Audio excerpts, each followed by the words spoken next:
Ouça agora o devocional Reformado Vida Nova. Vamos abrir a palavra de Deus em Zacarias, capítulo 9. Faremos uma breve meditação nesse texto. Zacarias, capítulo 9. Nós faremos a leitura apenas do versículo 9 e do versículo 10. Zacarias, capítulo 9.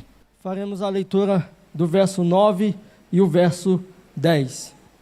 O profeta Zacarias, enquanto os irmãos procuram, ele profetizou no contexto do período pós-exílio. Zacarias, então, ele profetiza nesse período pós-exílio. E o capítulo 9 de Zacarias, ao qual nós leremos, nós vamos ver que o profeta Zacarias, ele começa falando a respeito de uma profecia contra os inimigos de Israel. Mas logo em seguida, o profeta Zacarias, então, ele faz uma profecia onde ele faz uma promessa de esperança para o povo de Deus. E a partir dessa mensagem, essa profecia de esperança, o povo então, apesar de toda aquela situação a qual nós vamos ver, o profeta Zacarias então os convida a se alegrar, a se regozijar no Senhor. Zacarias, capítulo 9, versículo 9 e 10, então, nos diz assim: Alegra-te muito, ó filha de Sião, exulta, ó filha de Jerusalém. Eis aí te vem o teu rei, justo e salvador, humilde, montado em um jumento, num jumentinho, cria de jumenta. Destruirei os carros de Efraim e os cavalos de Jerusalém, e o arco de guerra será destruído. Ele anunciará paz às nações, e o seu domínio se estenderá de mar a mar, e desde o Eufrates até as extremidades da terra. Até aqui a palavra do Senhor, e que Deus nos abençoe nessa noite, abençoe-nos nessa noite com a tua palavra. Meus irmãos, a ascensão de um rei, a ascensão de um soberano, é tempo de regozijo, é tempo de alegria. Se nós olharmos para a história, se nós olharmos e observarmos a coroação de um rei, nós vamos observar que essa coroação, ela é acompanhada de festa, ela é acompanhada também de alegria. Há muitas pompas, há desfile da cavalaria para que o rei ou este soberano, ele demonstre o seu poder, demonstre a beleza do seu reino. Se nós observarmos na história, é exatamente assim. E um dos maiores conquistadores que esse mundo já viu, chamado Gengis Khan, alguns dizem que ele se qualifica ou ele era caracterizado por dois motivos. Primeiro, pela sua inteligência. Ele era muito perspicaz. E segundo, pela sua violência. Ele era perspicaz, mas também era violento. Ele dominava, ele conquistava reinos e povos através da violência, através da guerra. Ele oprimia os seus inimigos através do terror psicológico. E assim, ele expandia o seu reino. E há quem diga que ele então gostava de desfilar perante os seus súditos no seu reino, com o seu belo e majestoso cavalo, cavalo feroz, cavalo de guerra. E é exatamente essa cena que o profeta Zacarias nos mostra. O profeta Zacarias nos mostra a chegada de um rei, a chegada de um soberano. Mas ao contrário de todos esses reis, ao contrário de todos esses soberanos, esse rei chegaria de forma humilde. Ele não chegaria com toda a pompa, com toda a honra, ele não chegaria montado em um cavalo veloz, mas ele chegaria de forma humilde. E é sobre isso que eu quero falar nesta noite. O tema da minha mensagem, da nossa breve meditação, é o advento do rei. Para aqueles que gostam de anotar, o tema da minha mensagem é o advento do rei. Então veja, meus irmãos, que além dessa convocação solene que o profeta Zacarias ele faz para o povo, lembramos que era um contexto de destruição. O povo havia acabado de retornar do exílio, estava tudo destruído, era um contexto em que o templo ainda estava sendo reconstruído, o povo estava desanimado, o povo estava aflito, mas Zacarias, então, ele convida o povo, ele chama o povo a se regozijar, a se alegrar, que apesar daquela situação, eles deviam se regozijar, e isso porque haveria de chegar o rei, haveria de chegar o rei. E nós podemos ver, meus irmãos, nesses versos, verso 9 e 10, que o profeta Zacarias ele vai dar 4 características desse rei que haveria de chegar. Ele nos mostra 4 qualificações desse rei que haveria de chegar. Veja comigo então a primeira qualificação, a primeira característica que o profeta Zacarias demonstra a respeito desse rei. A primeira qualificação que ele nos mostra é que ele seria um rei justo e salvador. Veja comigo aí no verso 9, na primeira parte A. O texto diz: alegra-te muito, ó filha de Sião, exulta, ó filha de Jerusalém, eis aí te vem o teu rei, justo e salvador. Então veja que a primeira característica desse rei é que ele seria um rei justo e salvador. O profeta, ele demonstra que esse futuro rei que viria do trono do rei Davi seria um reino de justiça. Este rei seria um rei que faria cumprir a justiça. Mas esse rei também que faria cumprir a justiça, ele também seria um rei salvador. Ele não só executaria a justiça, mas ele também seria um salvador.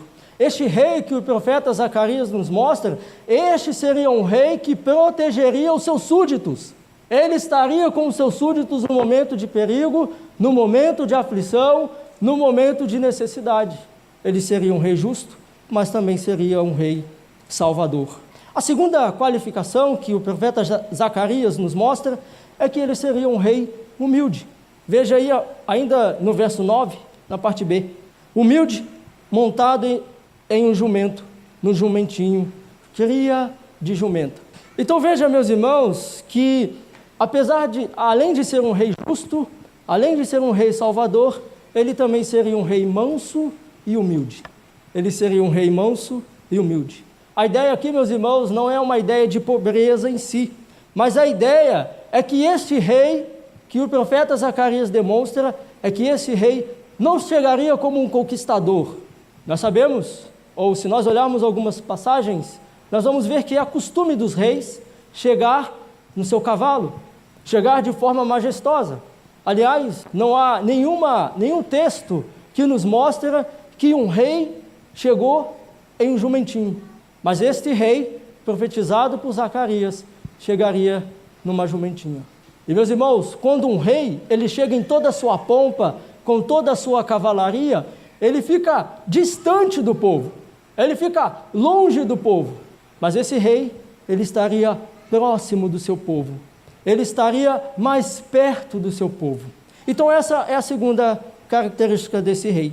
E a terceira característica que o profeta Zacarias nos mostra é que este seria um rei de paz. Ele seria um rei justo, ele seria um rei salvador, ele seria um rei humilde, mas ele também seria um rei de paz. Veja aí comigo a partir do verso 10. Destruirei os carros de Efraim e os cavalos de Jerusalém, e o arco de guerra será destruído. Ele anunciará paz às nações. Meus irmãos, dizer que este rei seria um rei de paz não significa dizer que ele seria um pacifista, a título de exemplo, como Mahatma Gandhi. Ele não seria um pacifista. Mas, meus irmãos, esse rei não seria um rei de guerra. Este rei, ele buscaria a paz e agiria com bondade para com o seu povo. Ele buscaria a paz e agiria com bondade para com o seu povo. Então veja que quebrar o arco aqui no texto significa dizer que esse rei, ele não lançaria a mão dos recursos humanos. Ele não lançaria a mão simplesmente da sua força, mas que ele confiaria plenamente no poder divino. Ele não confiaria no seu cavalo de guerra, ele não confiaria nos seus guerreiros, mas ele confiaria no poder divino. Então, quebrar o arco de guerra significa o conflito, significa representar a vitória da paz sobre o conflito. E por fim, a quarta qualificação que o profeta Zacarias nos mostra a respeito deste rei, é que este rei seria um rei de autoridade. Ele seria um rei de paz, mas ele seria um rei de autoridade. Veja, no final do versículo 10, o seu domínio se estenderá de mar a mar, e desde o Eufrates até as extremidades da terra. Então, apesar de não ser um rei de guerra, o seu domínio, de certa forma, se estenderia por todas as partes do mundo. Seu reino chegaria, meus irmãos, até as extremidades da terra. Mesmo não sendo um rei de guerra, o seu domínio se estenderia de mar a mar. A sua mensagem de paz chegaria até os confins do mundo. A sua mensagem de paz chegaria nos lugares mais longínquos. Então veja, este rei que o profeta Zacarias nos mostra que haveria de chegar, seria um rei de justiça, seria um rei de paz, seria um rei humilde, seria um rei de salvação e seria um rei, então, que teria todo o governo.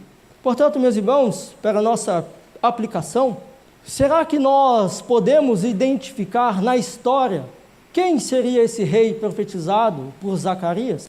Quem seria esse rei que o profeta Zacarias nos mostra com estas qualificações? Se nós observarmos na história de Israel, nós podemos ver que o reino de Davi se perdeu. Após o cativeiro babilônico, nós podemos observar que não se levantou nenhum rei após o cativeiro babilônico. Nenhum rei se levantou. Um dos últimos reis que a Bíblia nos mostra foi Oséias e Zedequias. Depois desses dois, não se levantou nenhum rei. E nós podemos observar também que mesmo após o cativeiro babilônico, os judeus foram conquistados pelos romanos e depois, no ano 70, houve a diáspora judaica. E ainda assim não se levantou um rei. E nós vamos ver que somente lá em 1948, então depois da diáspora judaica, quando o povo de Israel então consegue se unir como nação. E mesmo assim nós não vemos nenhum rei se levantando. Nós vemos que os judeus, eles são governados pelo parlamentarismo. Então, meus irmãos, quem seria esse rei profetizado por Zacarias? Quem é este rei? Será que este seria apenas um rei político? Será que esse rei seria apenas um rei desta era, um rei secular? Mas nós podemos, meus irmãos, identificar nos evangelhos quem é este rei. Nós podemos observar, meus irmãos, em todos os 4 evangelhos, quem é esse rei. Nós podemos ver no evangelho de Mateus, capítulo 21, em Marcos, capítulo 11, em Lucas, capítulo 19, em João, capítulo 12, nós podemos ver quem é este rei profetizado por Zacarias. E eu quero te convidar a abrir comigo em João, capítulo 12, do versículo 12 ao 15. Nós podemos observar quem é esse rei profetizado por Zacarias. Evangelho de João, capítulo 12, versículo 12 ao 15, nos diz: No dia seguinte, a numerosa multidão que viera à festa, tendo ouvido que Jesus estava de caminho para Jerusalém, tomou ramos de palmeiras e saiu ao seu encontro, clamando: Hosana, bendito o que vem em nome do Senhor e que é rei de Israel.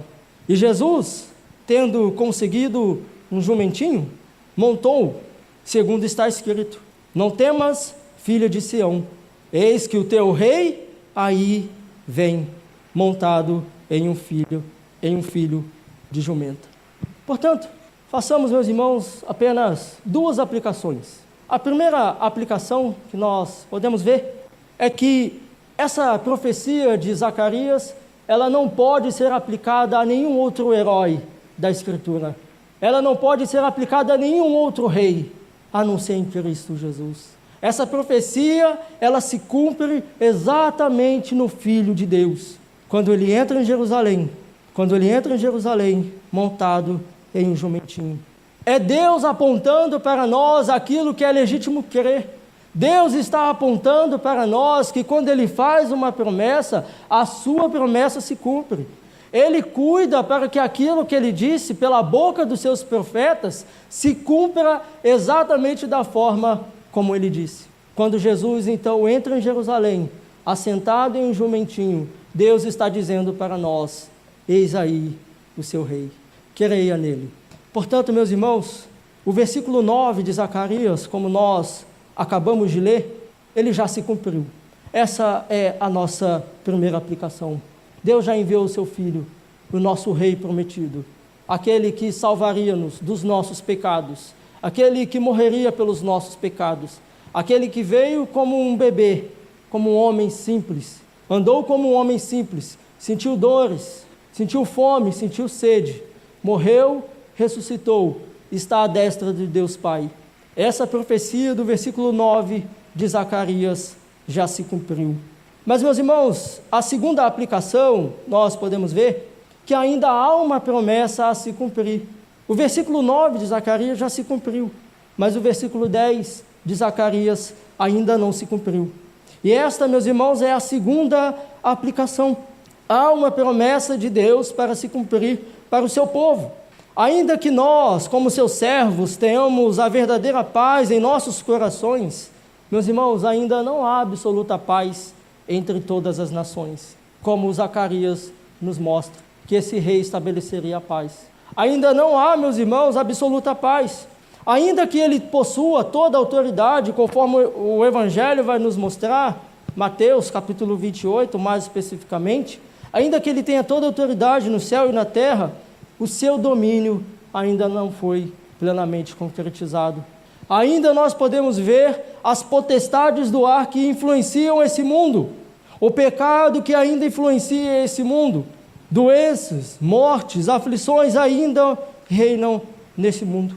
Paulo em Romanos capítulo 15, versículo 24 e 26 nos diz: e então virá o fim, quando ele entregar o reino a Deus Pai, quando houver destruído todo o principado, bem como toda a potestade e poder, porque convém que ele reine até que haja posto todos os inimigos debaixo dos pés. O último inimigo a ser destruído é a morte. Então veja, meus irmãos, o capítulo 9 de Zacarias já se cumpriu. Ele já veio na sua primeira vinda, mas ainda resta, meus irmãos, a sua segunda vinda. Ainda resta se concretizar essa segunda vinda. E por isso, como o pastor falou aqui mais cedo, estejamos preparados. Ele veio para salvar, mas na sua segunda vinda ele virá para julgar. Ele virá então, conforme o versículo 10 de Zacarias, ele virá então para julgar, para concretizar definitivamente o seu reino. Portanto, meus irmãos, deixemos de lado todo o pecado, tudo aquilo que nos afasta de Deus, tudo aquilo que nos lança para fora de Deus, porque como o versículo 9 de Zacarias já se cumpriu, o versículo 10 de Zacarias ainda resta cumprir, ainda falta cumprir o versículo 10 de Zacarias. Portanto, eu quero finalizar esta mensagem, apesar, meus irmãos, de Gengis Khan, como nós falamos aqui no início, se tornar o maior conquistador que esse mundo já viu, o seu reino terminou, o seu domínio chegou ao fim. E há quem diga, alguns historiadores dizem, que Gengis Khan morreu ao cair do seu cavalo de guerra, ao cair do seu tão amado cavalo de guerra. Nós podemos observar na história que geralmente quando há a ascensão de um soberano, a ascensão de um imperador, de um rei, muitas vezes vem a queda. E com essa queda vem a frustração, vem a decepção, vem o engano. E por isso, meus irmãos, não coloquemos a nossa confiança em poderes humanos. Não coloquemos a nossa confiança em governantes desse mundo. Não coloquemos a nossa confiança naquilo que os poderosos prometem. Coloquemos a nossa confiança no Rei Jesus. Descansemos apenas neste Rei. O seu reino jamais terá fim. O seu reino jamais terá fim. E através desse Rei, nós não seremos enganados, não seremos iludidos, não seremos abandonados. Coloquemos, meus irmãos, a nossa fé no Filho de Deus, no Rei que tem toda a majestade. Se você, meu irmão, já é um filho de Deus, se você já faz parte desse reino, se alegre, se regozije, cante louvores ao Senhor, apesar da aflição, das adversidades, dessa Babilônia a qual nós vivemos, se regozije nesse Rei que já veio. Assim como o povo de Israel esperava o Rei que viria, colocaram a sua confiança no Rei que viria, coloquemos a nossa confiança no Rei que já veio e que prometeu um dia voltar para nós. E se você ainda não faz parte desse reino, se você ainda não está unido a este reino, eu te faço o convite, faça parte desse reino, faça parte dessa família, esteja unido a esse reino, aonde, meus irmãos, nós jamais seremos decepcionados. Que Deus, meus irmãos, nos abençoe com a sua palavra. Você ouviu o Devocional Reformado Vida Nova.